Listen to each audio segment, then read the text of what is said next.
Thank you all for being here today. For those of you who don't know me, I'm Tony Conti. My day job used to be the managing partner of the PricewaterhouseCoopers office here in Philadelphia. Now I'm very proud to be the vice chairman of the board of the Satell Institute. Most of you here know Ed Satell. Okay. For those of you who don't, you will see a man who is inspired and is inspiring. Okay. When Ed started to think about this construct a number of years ago, it was hard to imagine that it could go from an idea, a dream, to a reality, which it is today. When I think about Ed, I think about an entrepreneur, I think about a philanthropist, I think about a visionary, but I think about an actionary. This is a guy who actually gets things done. And when I reflect on what he's done for this institute, he's endowed it with his own money. He energizes it every day for the passion that he brings to it, and he executes on a plan. And with his sidekick, Regina, they have accomplished an unbelievable amount in a very short period of time, which is creating good for our community and good for our businesses. How about if we hear a couple words from Ed in that regard? Mr. Satell, my friend. First, it's a pleasure to go ahead and see so many of you who are the region's top CEOs and leaders here today to learn more about CSR. There is little question that today the dominant industry in the society is business. Business has been pretty accountable too. It has produced the greatest amount of jobs for people in the history. It has produced the greatest amount of wealth in the history.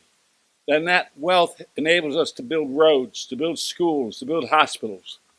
It has created the greatest amount of innovation in history, improving the quality of life and freedom for more people than ever. And we can all be proud of that. It's the power of free enterprise, of individual action. At the same time, society is increasingly turning to the private sector and expecting companies to respond to broad social challenges. Society wants companies to serve a special purpose too. Perhaps Larry Fink, CEO of BlackRock, put it well when he said, to prosper over time, companies must not only deliver financial performance, but must also show it makes a positive contribution to our society.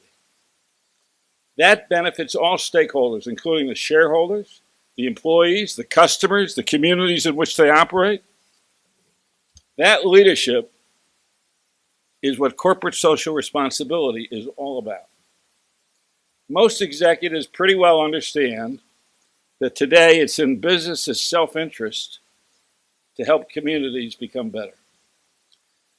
Your employees live in the community. Your customers live in the community. Your children live in the community. And as Peter has just shown, research shows that more people of talent prefer to work for a company that supports the community, and most customers prefer to do business with companies that support the community. My job in the next 3 minutes is to talk to you a little bit about the purpose of the Satell Institute, which, as you already experienced today, is an inspiring, broad-based, member-led organization of CEOs and the equivalent. There are 5 key points of uniqueness about the Satell Institutes that companies tend to like. Uniqueness number 1, we are both a think tank and a do tank. The think tank provides and commissions extensive research, some of which you heard about today, in CSR, including case studies and research from leading academic scholars that is made available to our members free of charge. We also have a do tank.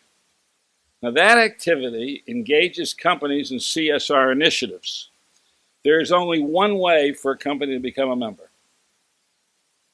and that is to participate in CSR by contributing a minimum of $25,000 a year or more for 4 years to at least one nonprofit of your choice. Some of our members contribute this amount and more to several nonprofits of their choice. The pledge is made through our institute, but the money goes directly from the company to the nonprofit, as we uniquely do not take any fees. All members become proud part of our collective force of businesses and private foundations partnering with nonprofits to serve the greater good. They realize that together we can accomplish far more than any of us individual can do on their own. Uniqueness number 2, we have an endowment which pays all the expenses of the Institute. We do not fundraise for the Institute. As a result, there are no dues or fees to become a member. 100% of your donations go directly from you to the nonprofit that you chose. Uniqueness number 3, we are cause agnostic. This means you select the nonprofit partner your organization chooses to support. It's not our choice, but your company's choice. Uniqueness number 4, we require, as Tony talked about, long-term commitments for impact. That's a big differentiator. All our members make 4-year commitments to improve community nonprofits of their choice. 1-year commitments can actually hurt a nonprofit because 1-year commitments, especially if it's a large one, don't provide the necessary financial stability nonprofits need to accomplish their vital missions. They need staffing to run their programs. And if they only have 1-year funding, they run the risk of not having the funding the next year. And so the program can't go on. If we think about it, as David Cohen of Comcast said at our last conference, we all recognize that organizations cannot survive on 1-year funding cycles. Many of our proud members support 2, 3, or 4 nonprofits at $25,000 minimum or more each year. Our average member support level is $75,000 a year for 4 years. If a new member company is already supporting a nonprofit at the $25,000 level or more and is willing to extend it to 4 years, that can count for membership purposes too, as your first year's commitment contribution. Interestingly, over 50% of the companies in this room are already members. Some of the companies here for the first time as guests, such as Scott O'Neill with the 76ers, have already agreed to become members and chosen the nonprofits that they want to support. For our other guests who are here today, we hope that you too will choose to become a member, which you will have an opportunity to do if you like later in the morning.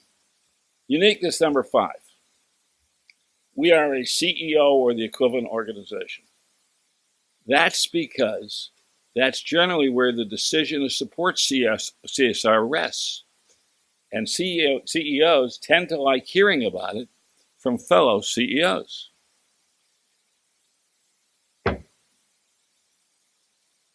We're an aspirational group. We started small. We started in Philadelphia, and it's mushroomed faster and bigger and more extensively than we thought. We're expanding. A new chapter is just starting in the central Pennsylvania. Another one is starting in Connecticut. Our aspiration is to have 10,000 companies involved. And when we have 10,000 companies involved across the land, we will be the largest contributor of funds to nonprofits in the USA. And here's the interesting point. We are aspirational about achievement, but we don't have any power. The power belongs to the companies that are choosing to make the donations as they choose where it goes to. We love accomplishment, we love achievement, and we'll leave the power be to the members and those who are doing it. Making progress is the best way to overcome problems. We can't always just overcome problems. We have to make progress, and the progress starts with the first steps. We can't solve everything, but we can make progress. We seek progress in healthcare. We seek progress in education and job preparedness, progress in food insecurities with homelessness, progress in human development for your children and the kinds of things that they have needs for, and other areas of progress too. Progress is possible with your help. Progress is measurable. Progress is doable. We are all about progress.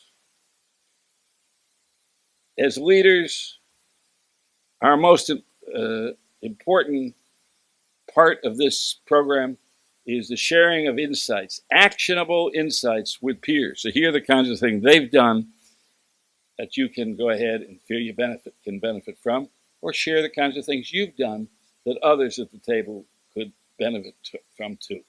What could be better than the sharing of ideas for people of experience and talent?